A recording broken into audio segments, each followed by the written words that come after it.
کہ ان کے پاس یہ ایک سنگل لارجسٹ گروپ ہے ایوان کا، لیکن اکثریت میں نہیں ہے اگر سارے لوگ مل کر حکومت بنائیں۔ لیکن میاں نواز شریف صاحب فرما رہے تھے کہ نہیں، جب ان کو وہ لارجسٹ گروپ ہے تو اخلاقی طور پر ہمیں اس کا راستہ نہیں روکنا چاہیے۔ اور میں آپ حضرات کی علم میں لانا چاہتا ہوں کہ میرے رد عمل کو کنٹرول کرنے کے لیے ایک بڑا موقر وفد میرے پاس پہنچا، مجھے اس بات پر آمادہ کرنے کے لیے کہ آپ سخت موقف چھوڑ دیں، آپ نرم موقف کی طرف چلے جائیں، اعتدال کی طرف چلے جائیں۔ لیکن جب وہ مجھے مطمئن نہیں کر سکے تو انہوں نے پہلے میرے موقف کی تائید کی، اور جب انہوں نے خود اس بات کا اظہار کیا کہ ہم نے یہ صوبہ اس لیے ان کے حوالے کیا ہے، یہ نہیں کہ قوم نے منتخب کیا ہے، ہم نے یہ صوبہ اس لیے ان کے حوالے کیا ہے کہ پشتون بیلٹ میں مذہب کی جڑیں گہری ہیں، اور مذہب کی ان گہری جڑوں کو اکھاڑنے کے لیے اس سے بہتر مناسب آدمی ہمارے پاس اور نہیں تھا۔ اور ہم نے این جی اوز کے ذریعے سے 15 سال محنت کی ہے ایسی فضا بنانے کے لیے۔ آپ بتائیں جی ہم کہاں کھڑے ہیں جی؟ پاکستان کے لوگ مسلمان ہیں، یہاں ایک بڑا مضبوط قسم کا مذہبی فکر کا طبقہ موجود ہے، وہ بھی پاکستانی ہیں، ان کی بھی احساسات ہیں۔ اگر ہم ان کے کاز کی بات کرتے ہیں تو جلدی سے کہہ دیا جاتا ہے مولوی صاحب پھر مذہبی کارڈ استعمال کر رہا ہے۔ اگر ایک قوم پرست اپنی قومیت کا کارڈ استعمال کر سکتا ہے تو میں بھی پھر مذہب کا کارڈ استعمال کر سکتا ہوں، یہ میرا حق بنتا ہے، مجھے کوئی شرمندگی نہیں اس کے اوپر۔ میں پاکستانی ہوں، آئین میں جس کو تحفظ حاصل ہے، اور جب اس کو خطرہ ہوگا تو اگر جمہوریت کو خطرہ ہے اور میں فرنٹ لائن پہ لڑتا ہوں تو پھر اگر اسلام کو خطرہ ہوگا تو فرنٹ لائن پہ لڑیں گے۔ اس پر کسی کو آر نہ دلایا جائے۔ تو اس حوالے سے صورتحال یہ ہے، ہم نے آپ کے ساتھ مل کر متفقہ موقف لیا ہے کہ ہمیں شریعت چاہیے لیکن بندوق کے زور سے نہیں۔ آپ کے ساتھ کھڑے، آئین کے ساتھ کھڑے، پارلیمنٹ کے ساتھ کھڑے، لیکن مجھے بتایا جائے کہ آج جو اس پارلیمنٹ میں قانون سازی ہو رہی ہے یہ بندوق کے زور سے نہیں ہو رہی۔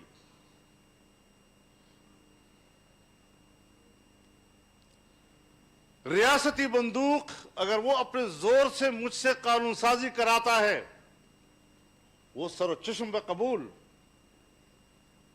لیکن اگر قوم کا کوئی فرد چاہتا ہے تو ہم اس کو غدار اور دشمن اور فلاں فلاں کہیں، ہم آپ کے ساتھ ہیں اس معاملے میں۔ ہمارا نظریہ یہی ہے کہ ہم جمہوری راستے سے محنت کریں، لیکن جمہوری راستوں سے سن 73 سے لے کر آج تک کیا ملا ہے قوم کو؟ ابھی تک شکوے تو موجود ہیں، لیکن حالات، ملک کہاں کھڑا ہے، ادارے کہاں کھڑے ہیں، ہماری کمزوریاں ہم نظر انداز کرتے چلے آ رہے ہیں۔ چلو ٹھیک ہے، آگے دیکھتے ہیں، آگے چلتے ہیں۔ ہمارے ملک کا جمہوری نظام بھی اس وقت مکمل طور پر پابجولاں ہے۔ پھر یہ کہنا کہ جی دھاندلی کے لیے کمیٹی بنائی جائے اور کمیٹی اس بات کو تلاش کرے کہ دھاندلی ہوئی ہے یا نہیں ہوئی، تحقیقات کرائی جائے۔ آپ حضرات نے ابتدا میں اس پر آمادگی ظاہر کی ہے، لیکن میں نے اول دن سے کہا ہے کہ ہم اس دھاندلی کے لیے کسی تفتیش و تحقیق کے روادار نہیں ہیں۔ یہ ایسا ہی ہے جیسے نصف النہار پر سورج کھڑا ہو اور ہمیں کوئی کہے ثابت کرو کہ سورج ہے۔ یہ اس طرح کی دھاندلی ہے۔ لہٰذا اس کے لیے کمیٹیوں میں جانا، تفتیش و تحقیق کے لیے، اور وہ پھر بھی نہیں کر رہے۔ آپ کا کمزور موقف ہونے کے باوجود وہ اس طرف نہیں آ رہے۔ یہ ساری چیزیں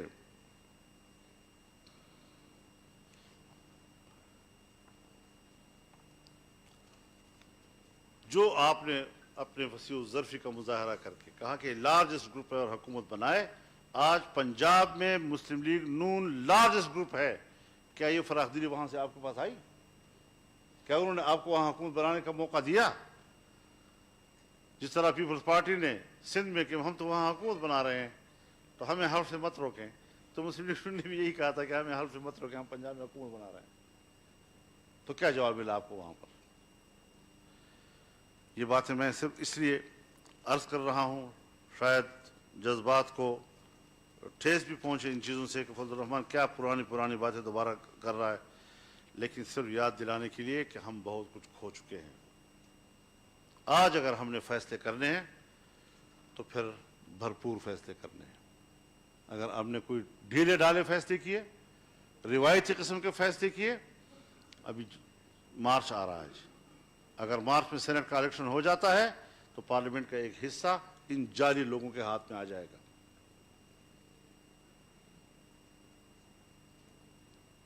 تو آپ پھر کہاں کھڑے ہوں گے؟ ملک کہاں کھڑا ہوگا؟ لہذا ہم بڑی صراحت کے ساتھ کہنا چاہتے ہیں کہ آج ہی فیصلہ کریں کہ ہم اسمبلیوں سے مستعفی ہوں گے. اگر ہم انہی اسمبلیوں میں بیٹھے ہوئے ہیں جہاں ہماری توقیر کا یہ عالم ہے، جہاں کوئی کارکردگی نہیں ہے، تو پھر میں نہیں سمجھتا کہ ہم اپنے مقصد کے لیے، جو شفاف الیکشن کا مقصد ہے، اس کے لیے کوئی کردار ادا کر سکیں گے. اگر ہم نے سول سپرمیسی کے لیے کوئی ٹھوس اقدامات کرنے ہیں تو پھر آپ آئیں عوام کے صفوں میں جانے کے لیے، تاجر برادری کے پاس جائیں، وکلاء کے پاس جائیں، اساتذہ کے پاس جائیں، ڈاکٹرز کے پاس جائیں، مزدور کے پاس جائیں، کسان کے پاس جائیں، صنعت کار کے پاس جائیں، اور ان کو کہیں آئیں ہم اکٹھے بیٹھتے ہیں اور اکٹھے لڑیں گے. ان کو انوالو کرنا ہے پھر ہم نے، اور بڑی قوت کے ساتھ ہمیں ان کو اپنے صفوں میں لانا ہوگا.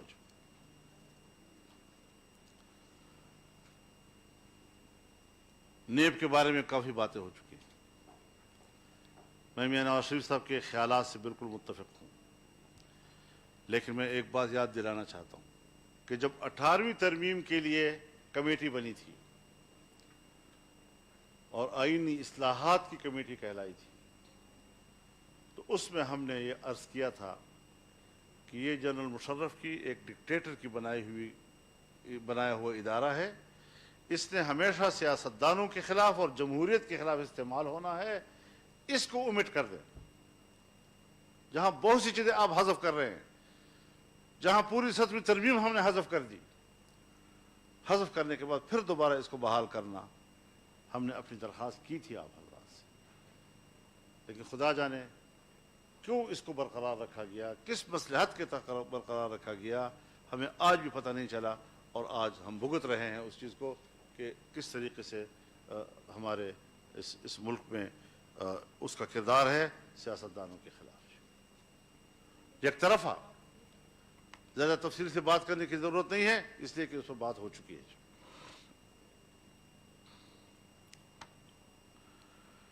آج آپ اپنی پوری نظام کو دیکھیں. اسمبلی جعلی، آپ کا وزیر اعظم جعلی، سینٹ چیئرمین کے خلاف جو عدم اعتماد ہوا اور وہاں جو کچھ ہوا، میری زبان میں آج چیئرمین سینٹ جعلی. پرسوں ترسوں جو قومی مشترکہ اجلاس میں اقلیت کو اکثریت کہا گیا، شاید وہاں کے ملازمین کو بھی گنا ہوگا انہوں نے اس میں، اور شور شرابہ کے باوجود اس پر بھی ہمیں طے کرنا چاہیے کہ یہ جو گنتی ہوئی ہے یہ غلط ہے، اور پارلیمنٹ کی اکثریت کو اقلیت بنا دیا اور اقلیت کو اکثریت بنا کر پیش کر دیا اور کہا کہ بل پاس ہو گیا. تو اب تو قومی اسمبلی کا اسپیکر بھی مجھے جعلی لگتا ہے. اب جب پورا پارلیمنٹ بھی جعلی ہو جائے، اس کا حکمران بھی جعلی ہو جائے، پھر کس لیے بیٹھے ہوئے ہیں ہم وہاں پر؟ یہ سب ڈرامے ہوئے ہیں وہاں پر.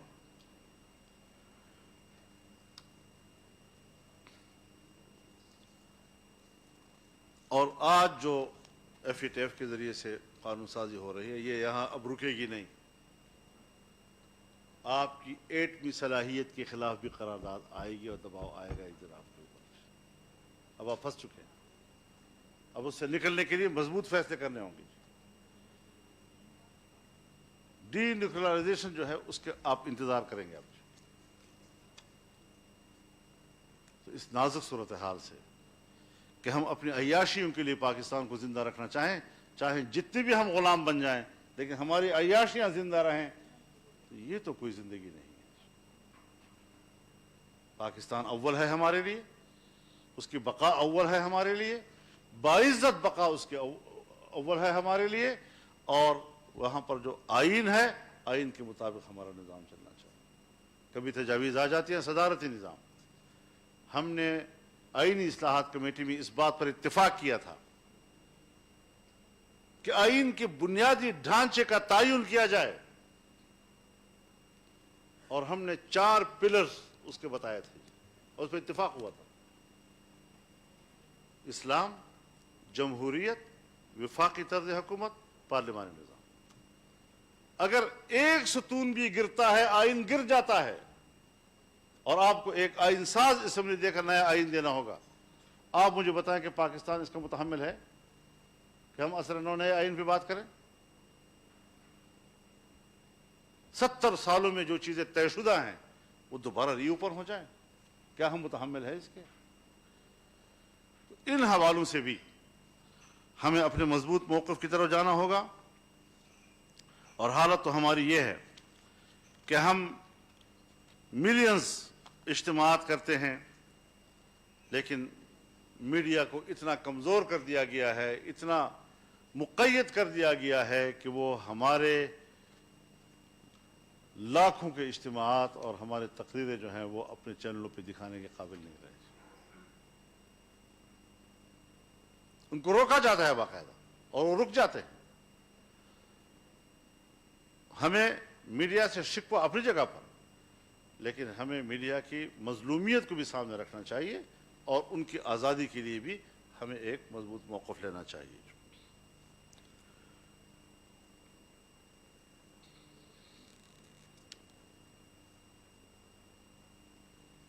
پاکستان بڑی ہمت کے ساتھ میگا پروجیکٹس کی طرف جا رہا تھا. سی پیک منصوبہ، پاور جنریشن کا مسئلہ، اور بہت سے منصوبے پاکستان کے سامنے تھے. معدنی ذخائر کی طرف جانا، اس کو پاکستان کے لیے استعمال میں لانا، لیکن آج سب کچھ رک گیا ہے. اور مجھے ایک سفارتکار نے بتایا، باہر کے سفیر، کہ جب ہم نے ان سے پوچھا کہ آپ یہ کیا کر رہے ہیں، تو انہوں نے کہا کہ پاکستان اور پاکستانی قوم میگا پروجیکٹس کی متحمل نہیں ہے، لہذا ہمیں مائکرو لیول پر اور ہمیں میڈیم لیول پر سر نو نئے منصوبے شروع کریں گے. تو پھر انڈے اور مرغی اور کٹے اور یہاں سے شروع ہوئے، اور یہ پالیسیاں آج ہماری اسٹیٹ کی پالیسیاں ہیں.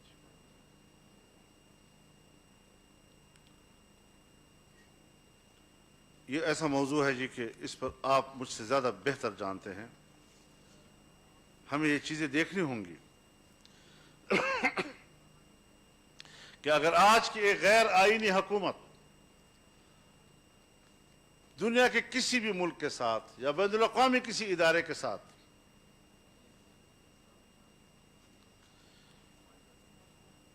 یہ کہتے ہیں جی آپ کو تقریر نہیں جا رہی باہر جی کہا تھا کہ نہ بند کریں موبائل فونز کو. چاہتے ہو کہ یہ باہر لائیو چلے، اندر کا بات نہ ہو. میرا تو خیال ہے کہ ہماری آج کی کانفرنس پبلک ہونی چاہیے تھی. ہمیں آپس میں طے کرنا ہے، اس کے بعد پریس کانفرنس کرنا ہے. جو میاں صاحب کا صدر صاحب اس کے بعد جو ہم طے کریں گے، ہم سب پریس کانفرنس کریں گے، اس میں ہم صاف کر دیں گے.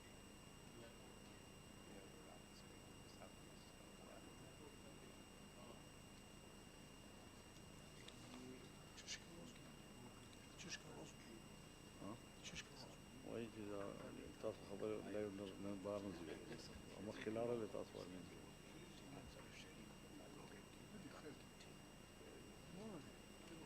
خالق بالتليفون استلمكم.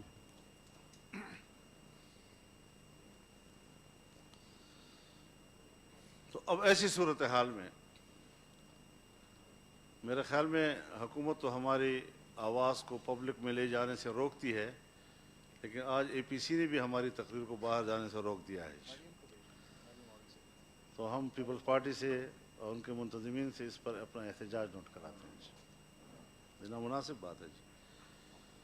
موبائل کر رہا ہے، نہیں موبائل کرے بھی صحیح، لیکن سر ابھی میرے آنے سے پہلے ابھی جب اس لیے میں ان دونوں کو بلا رہا ہوں، میں ابھی آیا اور کہا کہ ہم فونز کو بھی بند کریں گے اور ان دونوں کو بھی بند کریں اور ہم نے سنا گے، کہ اور جے جو یو آئی بعد کی میں ریکویسٹ پریس اور آپ کا ریکویسٹ پہ آپ کا دوسرا جماعت جو آپ کا این ایم اے میں ساتھ ہے ان کے ریکویسٹ پہ یہ ان کیمرہ ہے، اور اس کے بعد پریس ان کانفرنس کیمرہ تو نہیں تھا نا جی، اس سے پہلے تو ہمیں جا کہا گیا تھا کہ آپ لوگوں نے ریکویسٹ کی ہے کہ یہ نہیں، ہم نے بند کوئی کریں۔ ریکویسٹ ٹھیک نہیں۔ ہے بی چلو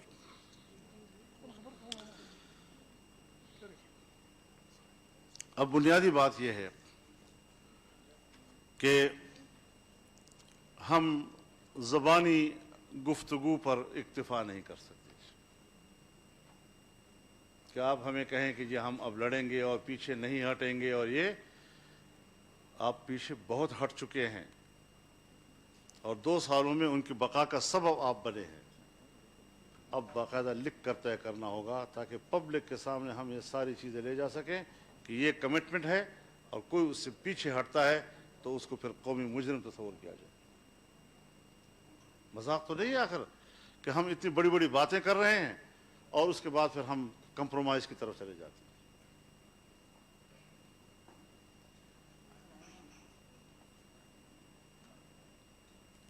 ٹی وی پہ نہیں چل رہا ہے، سوشل میڈیا پہ آپ لائیو ہمارا تو لائیو اگر آپ چاہتے ہو ٹھیک کہ ہے، یہ ٹھیک ہے، ٹھیک ہے۔ ہمارا کیمراز آپ کو سوشل میڈیا پہ لائیو کریں، صحیح ہے۔ لیکن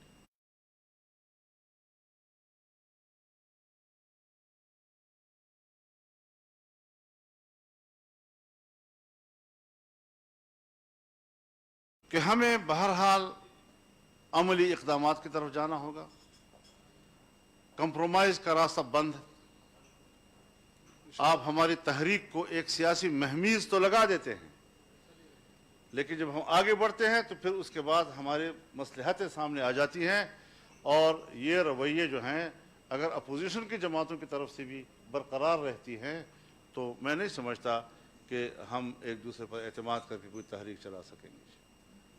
اعتماد کے لیے بھی ہمیں مؤثر باتیں کرنی ہوں گی، ہمیں ایک تجدید عہد کرنا ہوگا،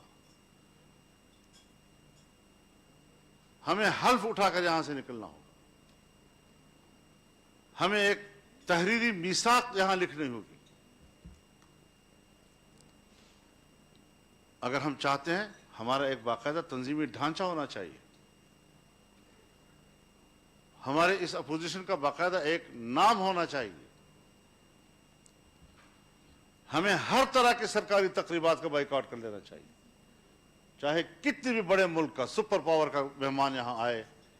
ہماری روایات یہ ہیں کہ ہم ان تقریبات میں چلے جاتے ہیں، لیکن ہمیں ان کو میسج دینا ہوگا کہ ہم اس کو نمائندہ حکومت ہی نہیں سمجھتے جو آپ کی میزبانی کر رہی ہے، لہذا ہم یہ آپ کو میسج دینا چاہتے ہیں کہ ہم آپ کی اس تقریب میں شریک نہیں ہو رہے ہیں۔ پارلیمنٹ میں قانون سازی کے عمل سے مکمل لا تعلق ہونے کا اعلان کرنا ہوگا۔ غیر منتخب اور غیر آئینی حکومت کے تمام بین الاقوامی معاہدات سے لا تعلقی کا اعلان کرنا ہوگا۔ آئندہ کوئی بھی حکومت بنی تو اس کی پابند نہیں ہوگی، یہ گورنمنٹ ہی نہیں ہے۔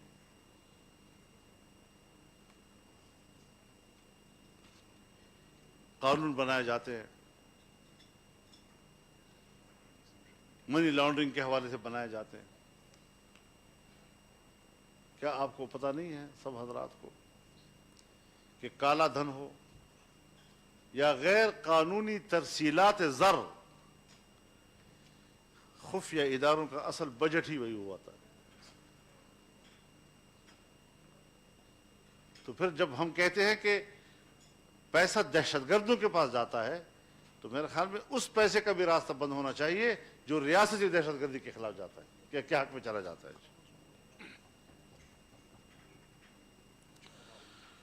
تو یہ ساری چیزیں ہمارے مد نظر ہونی چاہیے.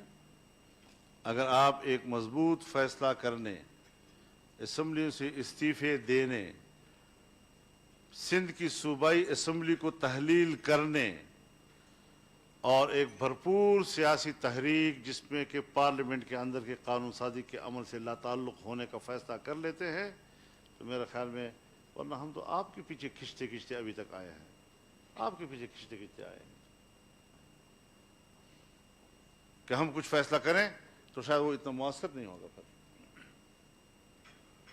تو اس حوالے سے یہ ہیں ہماری گزارشات، اور انہی گزارشات کی بنیاد پر ہم آج آپ سے بہت بہتر توقعات رکھ کر آئے ہیں، اور ان بہتر توقعات کے ساتھ میں جناب بلاول بھٹو صاحب کا، یہاں پر موجود تمام قائدین کا، جناب میاں نواز شریف صاحب کا، جناب آصف علی زرداری صاحب کا، سب کا شکر گزار ہوں، اور امید کرتا ہوں کہ آپ اس حوالے سے ہماری اور پوری قوم کی حوصلہ افزائی کریں گے.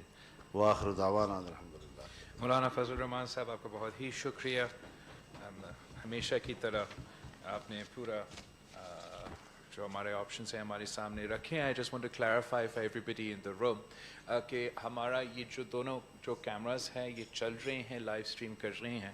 مولانا صاحب کی تقریر سوشل میڈیا پہ تو جاری ہے، الیکٹرانک میڈیا پہ نہیں تھا.